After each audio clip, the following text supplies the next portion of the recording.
So I was with Farnish Church last Sunday, and what they do is they do their announcements now. This section is where they do the announcements. Sarki, can we this week make a plan to replace these ice buckets? Okay, because I can't handle it anymore. Ek kan dit nie meer vat. Hy geklingelingeling. Uh, Whatever we can do, just can we just get something different this week? Asseblief, Sarki. Maybe ask the people that do carpentry to make us a nice little wooden box, and it's all buffed up and baie mooi. I'm getting frowned at. So would you open your Bibles to Hebrews 3, verse 1? So I just want to introduce you to where we are, so that you can understand the way to think and what the author of Hebrews is trying to do. The book of Hebrews is written to the Jews that got saved. Okay, so now as a Jew, they had certain things that they're very, very proud of. Even today, in Judaism, there's things that are very proud of. The first thing that they're very proud of is that they have the real God. So when they were living in the desert, and you see all those nations and tribes and everybody around them, or before they went to Egypt, they had the real God. So the book of Hebrews is a book of comparisons. So this is the one thing. They had the real God. The next thing they were very proud of are the angels, because they didn't have demons. Because they have the real God, they have angels and not demons. The next thing that they were very proud of is Moses. So in Hebrews 1, Jesus comes and he becomes our God. So what's the difference now? The difference is that the God of the Old Testament is unrevealed. He's hidden. Jesus is superior to that by being revealed. He's a revealed God. We can see him. Okay? Then the angels. Jesus gets compared to angels. Jesus is superior to angels as the Son of Man, and he's superior to angels as the Son of God. So the next thing that comes up, which the Jews, and this is what he's writing, is to convince the reader that, hey, Jesus is better. He is superior, and it's to Moses. Now, there is no philosopher and leader ever living on the face of the earth that trumps Moses. The philosophy of Moses' living philosophy, till today, doesn't get trumped with anything except Jesus. You see, this is why in the Bible time, when they talk and they spoke to Jesus, they said to him, Moses said, but what do you say? You remember those different phrases in the Bible. They come to him and says, Moses, remember, we're very proud of Moses. Moses said this, but what do you say? So Moses, for instance, said, you're not allowed to murder. That's a life philosophy. That's not just a law, it's a life philosophy, that there's intrinsic value to life. So what do you say that's so better? Why must we follow you, Jesus? And he says, well, Moses did say correctly, don't kill people. There's intrinsic value in them. However, I tell you, if you tell your brother he's a fool, you're in danger of hellfire. He lifts the bar. Moses, another example they bring to him and says, Moses said that you're not allowed to commit adultery. That's a life philosophy of marriage is sacred, and what goes in marriage is holy. So, but what do you say, Jesus? Jesus says, well, if you look at another woman with lust in your heart, you've already committed adultery. Now, the ladies would agree with that. Now, you go eat out, and the husband's head goes like that. What you looking at? Ne? All right, so the ladies agree with Jesus. They do. I'm being naughty. The men too, looking at the menu. Skala. Yeah, at least we are honest in this church. Praise the Here. All right, let's read this together. Hebrews 3, verse 1 to 6. Therefore, holy brethren, partakers of a heavenly calling, consider the apostle and high priest of our confession, Jesus Christ, who was faithful to him, who appointed him, as Moses also was faithful in all his house. For this one has been counted worthy of more glory than Moses, Inasmuch as he who built the house has more honor than the house. For every house is built by someone, but he who built all things is God. And Moses indeed was faithful in all his house as servant, for a testimony for those things which will be spoken afterward. But Christ as son over his own house, whose house we are if we hold fast the confidence and the rejoicing of the hope firm to the end. So I just love how the Lord can put something together. I'm doing some studies on my own for what I'm feeding on in my personal time. So the thing I'm reading through actually unpacks the word apostle, where the word apostle comes from, what it means. So in the Bible, we've got a fivefold ministry, and everybody thinks, hey, nice title. Put apostle or prophet or whatever in front of your name. But the word apostle was actually a pre-biblical time, if you understand, pre-New Testament time. It was used as a military word. Okay, and majority of the time for a naval vessel. So the picture that I got from reading the studying thing is that the captain of the boat, he's got the highest authority. He's the main Mac. Let's call him a general of a nuclear carrier. He would send out an apostle on that little boat that rows to the harbor. You guys getting the picture? So he's rowing to that guy. He is the sent one with a certain message to go and establish something and to go carry over a message. That's what this apostle would do. So interesting enough, the Greek language, when is understood as the sent one. That's the Greek language that we understand. But they've taken it, the Bible and Paul and them have taken this term apostle actually from military background, saying this is an apostle.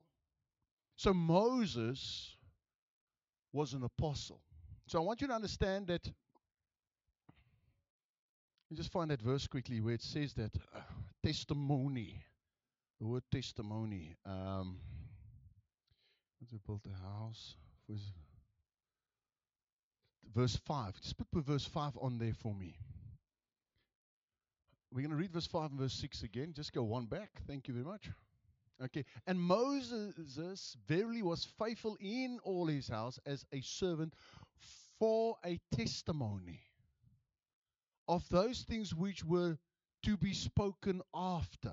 Now, that's quite difficult language. It can get you confused.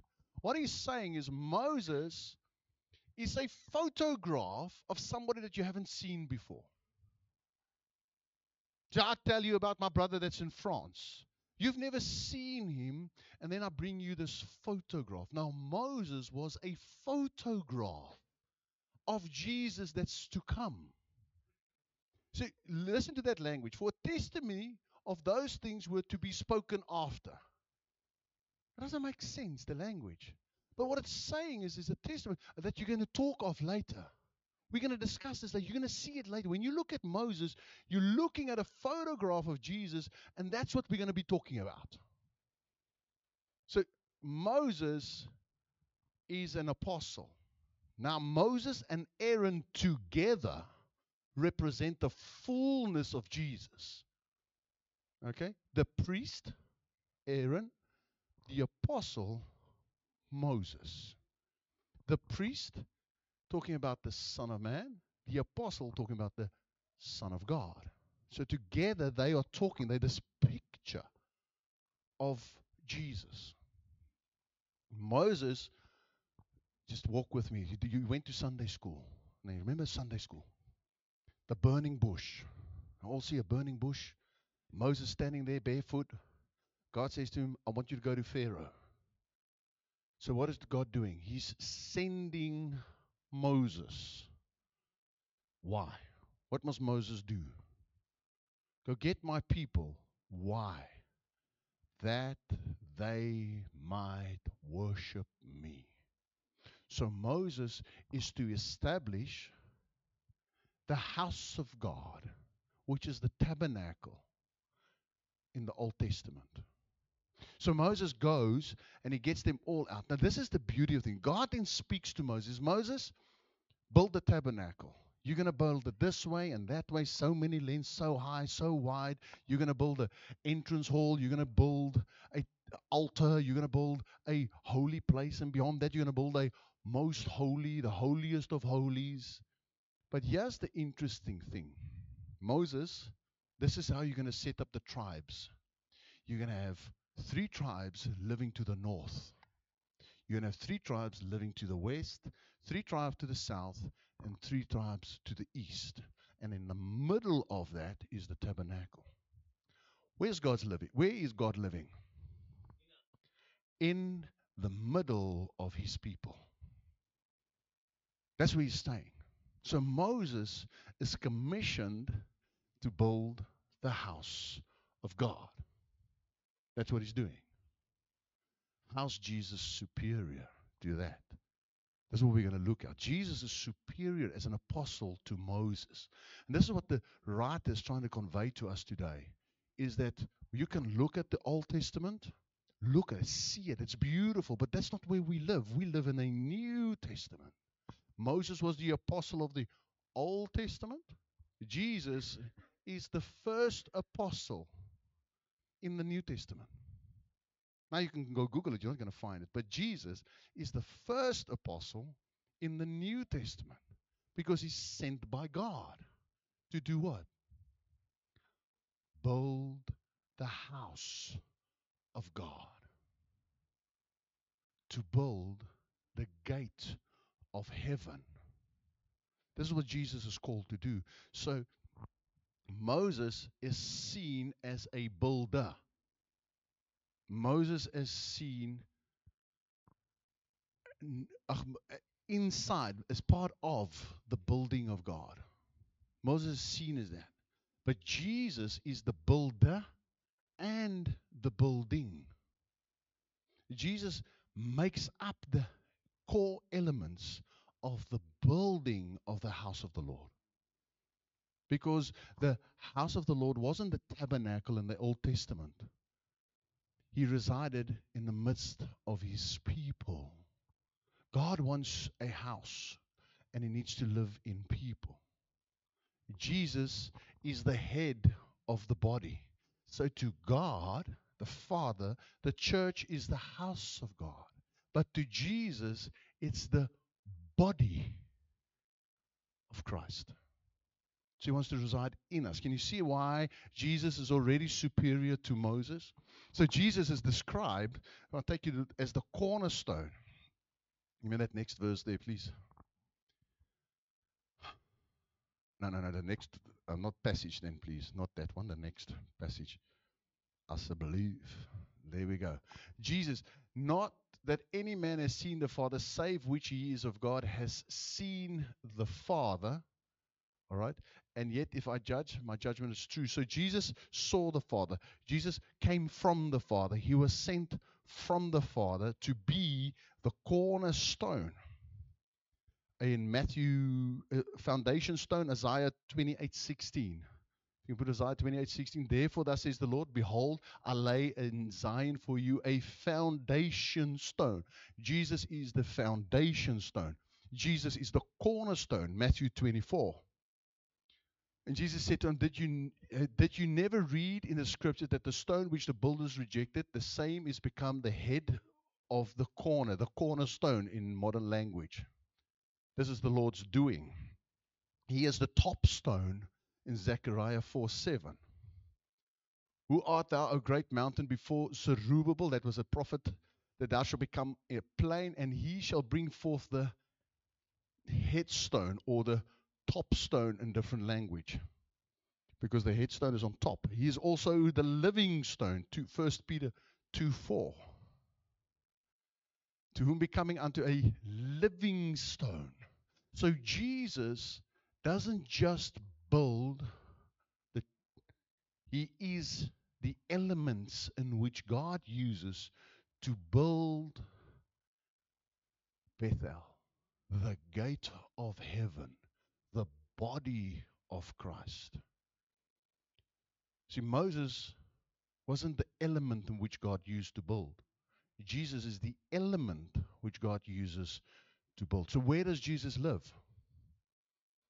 In us. So we become living stones with him. So the church, the tabernacle, was a tent with pegs and, cables and people around it. The church today is temple not built by hands, but by Jesus that lives in us. So this is why individual Christians don't work. You've met them. I don't need to go to church. You have just rejected the body that you are made of. So it's like a coal that's in a fire. Take that one coal. I'm going to be a coal on myself. I'm going to be a fire over. You can come and braai on me alone over here, one side. What's going to happen? That meat's never going to get done. It's separate. That individual Christianity doesn't work. Now, yeah, but I don't need to go to church to be a Christian. No, you don't need to go to church to be a Christian. But what you're losing is the joy of being part of the body of Christ. He is the head, and we are the elements. So the body of Christ suffers. The church, the gate of heaven, suffers when individual living stones say, I don't need to be part of this. So I like to give practical examples of that. Brad's doing a good job. He's got Mike helping him every now and then. But the body suffers because somebody can play drums. But says, no, I don't want to be part of church. I don't want to be involved in that. So what's he doing? It's robbing the body. The body is starting to suffer. Does that make sense? The body is starting to suffer. The broader spectrum, okay, let's go further. The world out there now can't partake of the joy that we have. Who loves the Lord? I should tell me, just put up your hand if you love the Lord. Who loves serving the Lord? Who's excited about the Bible? Who's excited about worship? You understand? You can put your hands down. So there's something that we have in church as Christians that is so beautiful. It's so awesome. Even when we're down, even when we're depressed, we can go and pray. Even when we're lonely, and I mean, let's be real. Let's be honest with one another. Sometimes you play on your own, and it's a lonely place, and you're reading your Bible, and you don't even understand what you're reading. Hello? That's me. Maybe your private prayer time has just been sitting in silence for an hour every morning for the last year. That's me. But when we come together, there's something that happens, and we start enjoying the Lord. So as church, as the body of Christ, we have got such a beautiful thing to bring, because we become Bethel, the gate of heaven, an unbeliever. You see, now if we have something exciting, now we've got something that we enjoy, now we've got something that we are proud of, is our fellowship, our church together, like Mike, and bring people, hey, come see what we've got.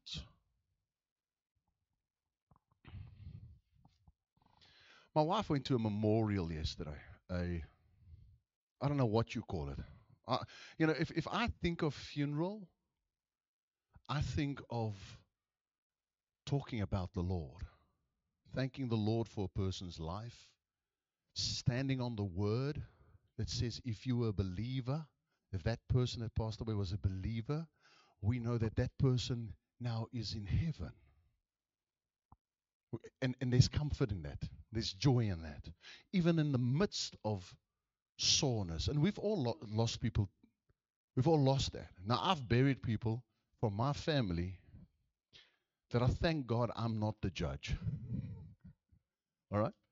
Because I can't tell you where they've gone. But I've buried people from my family that I know had a relationship with the Lord and that was saved and is now with Him. This memorial, it was about drinking, about partying, about having a good time, and then, oh, this person is now angel with God. Here's the thing. In our life, we know many people that live exactly like that. And we don't confront them with the gospel. We don't confront them with a Jesus that is superior, that has said, listen, I want you part of my body. I want to get you involved. I want to get you saved. I want to do something for you so that you can have an eternal hope. And now when the body is functioning and you come with your gifts, your talents and your abilities to this expression, you say, hey, I want to do this. You know what? Actually, I can paint, or I can sing, or you know what? I love children. You know what? I don't even like people, but I can make coffee. Look, I'll make some coffee. Maybe you're good with main electricity and, you know, fix the electric fence, you know.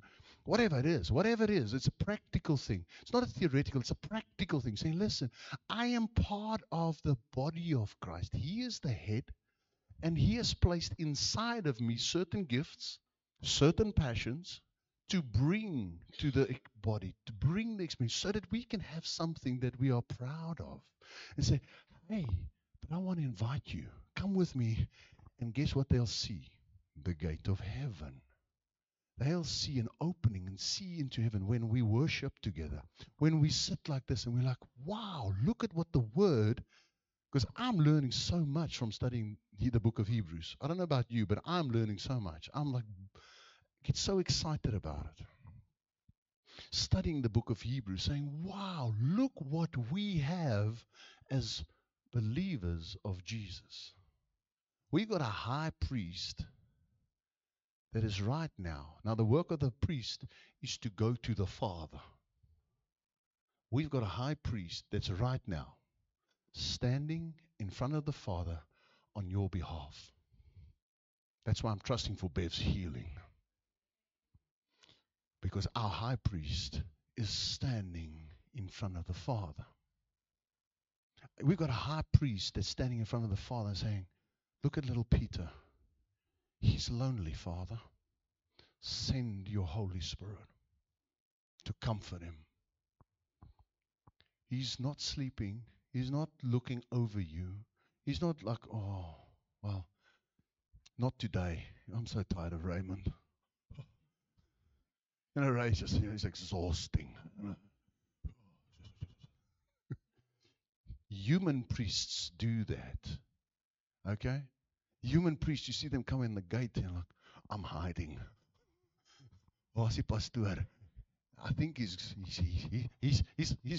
not available because he's tired. But our heavenly priest, Jesus, never tires. All right? An apostle comes from God to man. He brings what God has to us. Oh, you got loneliness. Here's my spirit. You're sick. Here's my healing. You're hopeless. Here's my hope. You lack joy. Here's my joy. That's what an apostle does. An apostle comes to the enemy and says, let him go now. Pharaoh, let go of my people. So whatever binds people, he sets them free, because that's what an apostle does. He comes and brings what God has. So in your own life this morning, whatever has you, I want you to hear what the Lord says. You are free. You have been delivered. You are not possessed. All right? If you're a child of God, you've got the mind of Christ. You are not going crazy. All right? I know a lot of us stand in front of the mirror Thinking, yeah, I don't know how normal I am. Maybe I need to see a shrink. So I need to go to a counselor. I need a psychologist. I can't even go to the pastor. He's not qualified enough. You're dead right, I'm not. But Jesus has done the work. He has set you free. Now imagine you are actually convinced of that for 1 second. You and I are actually convinced of that in our inner being. And you're standing at a braai, and somebody starts talking about their star sign. And this month is the month of danger under their star sign. And you tell him, I'm born under a different star. What star are you born under? The bright morning star? Hello? He set me free. The sun is up. It's daytime. It's only good. Imagine you actually convert. What's that person going to do? It's like, whoa, whoa, whoa, what are you talking about? You're talking a different philosophy. Is this the Jesus that you serve? Because you know what? People out there think that serving Jesus is about law when He's come to set us free of that law. People out there still believe in the curses of the father, of the parents. You know, the curses of the. Jesus has set us free of that. You see, suddenly, we've got something beautiful. Hey, come with me on Sunday. I want to show you a group of people. And that's not just this church. That's the broader church of Christ that actually know that they are free. And they can actually dance, and they can actually have joy, and they can actually laugh, and they can have real joy. They can really make jokes. They're actually fun people. And they don't need an uncle in the bottle. Oh, store business. Oom roekeloos. They don't need oorlosie olie or liquid personality or carbs in a bottle. All they know is that they have been set free, and their Father loves them. Their Father has them in His house. That's His house. And the Son is part of the building. The Son is the building. He's the element inside of you, the living stone. Now suddenly also, immediately what happens is we look past skin color. We start looking past the outer of people. We don't take them by what we see, by the flesh. Oh, that one is tall, that one is short, that one is not so pretty, that one is very pretty. That one, when I used to know him BC, you see, the scripture says we don't take Christ according to the flesh. See, Jesus, when He hung on the cross, there was a human on His left-hand side. There was a piece of meat, and then there was a human on His right-hand side. The Bible said He was marred beyond recognition. So you couldn't make out it was a human hanging there. So we don't take Him according to flesh, because when we see that, we turn away and we're disgusted. We take Him according to His spirit man. When He resurrected, He was whole and healed and glorified. That's how we want to take one another. When you are born again, we don't care what your past looks like. We don't care what your family you come from. We don't care about your skin color. We care about the spiritual potential that's inside of you, because we want to take. Now what does that bring? It brings confidence.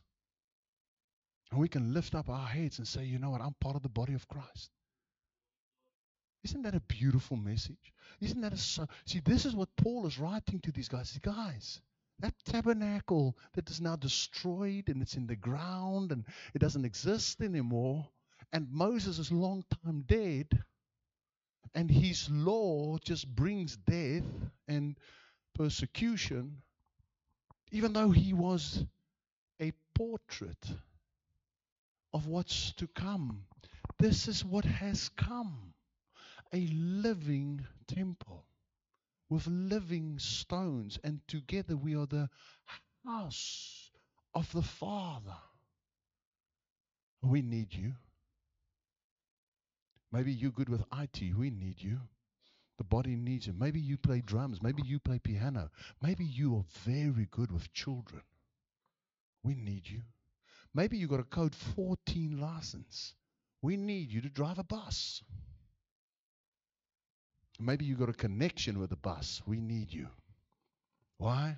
Because we need a bus to get to children. Because we're looking out, not for this church. I want you to get this. We're not building a ministry, Living Word Hibiscus. We're building the kingdom of God. And the kingdom of God is for children. And unless we become like children, unless we prioritize children, and maybe I'm going on a tangent a little bit if you allow me to do that. The world is after our children. They want to indoctrinate them so badly. You know, when I was a kid, we had some struggles. As children, we had some struggles. But we were never asked, with whom do you stay? You're asked, where do you stay? Just an example. Kids don't get asked, where do you stay? They ask, with whom do you stay? Do you stay with your mom and your dad? They get asked, don't you have two moms? What's wrong with you? Don't you have two dads? Because we all have two moms and two dads. Because they come from divorce houses. We had less of that in my generation. The generation before us had less of that. Okay? We weren't asked, are you gay or straight? We were asked, which girl do you like? Or which boy do you like? We were asked different questions. What base did you get to?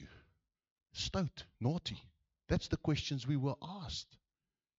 Today they don't even get asked if they homosexual. They're asking, what do you relate as? Are you a human today? Are you relating as a cat? It's a joke, but they get asked that. The laws are good. The enemy is after our children. We got challenged to be intelligent. You know that? Our pass rate was what? 50%. All right? 51 is a distinction. You got no social life. All right? Yeah. Today, the pass rate is 30%. They are after our kids to stupefy them so that they can feed them any nonsense. Our cartoons were innocent cartoons. Maybe my statement is not completely true. I had a look at gummy bears the other day. Oh my, spell books and potions and I'm like, oh, this is sorcery, the worst kind. I'm like, oh, now I'm thinking of Excalibur and He-Man, and I'm like, whoa, this is. But it wasn't being possessed like Dragon Ball Z and training your dragon. The enemy is the dragon. Now, people get upset when I talk about this. I wanted you to know that the enemy is after your children and he's indoctrinating them with a cartoon. No, it's innocent. We can watch Frozen where she casts spells. You know what happens in those little brains? They cannot differentiate between reality and fiction or fantasy. And then they want to, but how do I get those powers? And there's an enemy standing ready to summons. And we don't understand how our children cannot believe in an invisible Jesus because the invisible tooth fairy no longer exists. And the invisible Santa Claus is nowhere to be found. But Mom said there's a tooth fairy. And Mom said there's a Santa Claus. And now Mom tells me to believe in an invisible Jesus. Oh, I'm going to grow up and realize he also doesn't exist. And the enemy is after our children. You see, but when we start expressing the body of Christ, something real, something genuine, that pertains to God, that is the expression of God.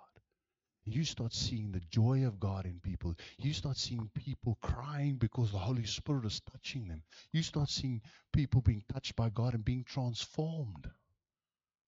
Transformed completely. They go from a junkie to somebody that's educated. They're going from hopeless to exciting. So there's the Lord in the midst of them doing something. God's real. God's real. That's why alone Christianity doesn't work. That's why the body is put together. And Jesus is the head of the body. He is superior to Moses because he's the building element and he is the one building. He's doing the building inside of you. The stuff that's bothering you, that you're getting over with, the healing that you're getting, being less sensitive to this. We're all sensitive to some things. Please don't scream at me. I'm very sensitive to being screamed at. I am. I don't like it when people scream at me. You can rather just swear at me, but don't scream at me. Okay? But we're getting over that. I used to be very sensitive about my red hair. You can make jokes about my red hair. I can tell you all of them. Do you know why my hair came out red? I had water on the brain, so my head can rust it out. When I used to cut my hair, the price of copper used to drop down. So